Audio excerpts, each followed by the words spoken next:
My husband was allergic to dairy, couldn't go near anything with milk in it. Our first year of marriage, I made him a milk pudding by mistake. He lost it, asked me if I was trying to kill him. After that, not a single dairy product ever crossed our threshold again. Then tonight, at his promotion banquet, he took a full glass of milk from his assistant's hand and drank every drop. I wasn't surprised. I turned and said a divorce agreement in front of him. Every friend and relative at the table rounded on me at once. Morton grabbed the glass and flung the milk straight into my face. Lottie noticed I'd been drinking too much and poured me a glass of milk for my stomach, out of kindness. And you lose your mind over that? She's married, Paula. She has a child. You're really going to sit here and act jealous of a married woman? I let out a quiet laugh, turned, poured another glass of milk, and placed it in front of him. Since you love it so much, go on, drink up. Morton's eyes dropped to the glass in my hand. His jaw tightened. Then he slapped it out of my grip, and it shattered across the floor. I drink at those dinners for work, for you, so you can have a better life. You don't give a damn about that. But the second I have one glass of milk to settle my stomach, you're waving divorce papers in front of everyone? Murmurs rippled down the table. Heads shook. Someone near the back muttered loud enough for me to hear. We all know how hard Morton works. He drinks himself into stomach bleeds at business dinners just to provide for Paula, and this is how she repays him? Morton's famous for how good he is to his wife. I heard he specifically hired a married assistant with a kid so Paula wouldn't have anything to worry about. Lottie Galloway stepped forward, eyes glistening with practiced hurt. Paula, I'm married. My baby is a year old. How can you still be jealous of me? I just saw his stomach was bothering him and poured him some milk to help. If that upsets you, I won't do it again. That's all. I raised my hand and wiped the milk from my face.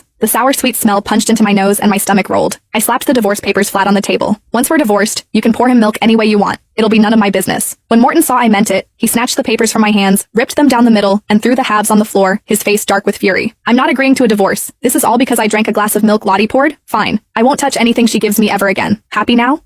Today is my promotion banquet. Do you have to keep going until you've wrecked it for everyone? Vivian Henson walked over and gave my shoulder a little pat, the way you'd comfort a child throwing a tantrum. Paula, sweetie, you're a housewife. You need to know when enough is enough. If you actually go through with this, you'll never find another man half as good as my brother. Not if you searched for the rest of your life. My mother-in-law fixed me with a cold glare. You've been married to Morton for 3 years. He won't even let you set foot in the kitchen. Every morning he gets up early to cook your breakfast before work. Every night he comes straight home and makes you 3 dishes and a soup. He won't even let you wash a single pair of his socks. You're his wife, and while he's out there wrecking his health for his career at those dinner tables, you don't bat an eye. But the second his assistant pours him 1 glass of milk, you throw a fit about divorce? Are you even human? Her words landed, and I felt every gaze in the room settle on me like a weight, open, undisguised contempt. I looked down at the milk stains still drying on my clothes, and the backs of my eyes burned. In everyone's mind, landing Morton Henson was the luckiest thing that had ever happened to me. The man every wife wished she'd married. 3 years of marriage and he'd handled nearly every chore, kept me sheltered like a hothouse flower. And the whole time, this so-called perfect husband was making my life a joke. My gaze hardened. I pulled up the divorce appointment on my phone and sent it to Morton. Whether you agree or not, I'm ending this marriage. Tomorrow morning, 10 o'clock, the courthouse. Show up, or I file for divorce through the courts. Morton froze for a beat, then softened his voice and reached for my hand, coaxing me the way you'd calm a child mid-tantrum. Come on, I know you're just jealous. You want me to prove I care. I promise. From now on, I won't drink anything anyone else pours for me. Only yours. Okay? My stomach turned. I pulled my hand free, turned around, poured a glass of milk, and set it down in front of him. Then drink this.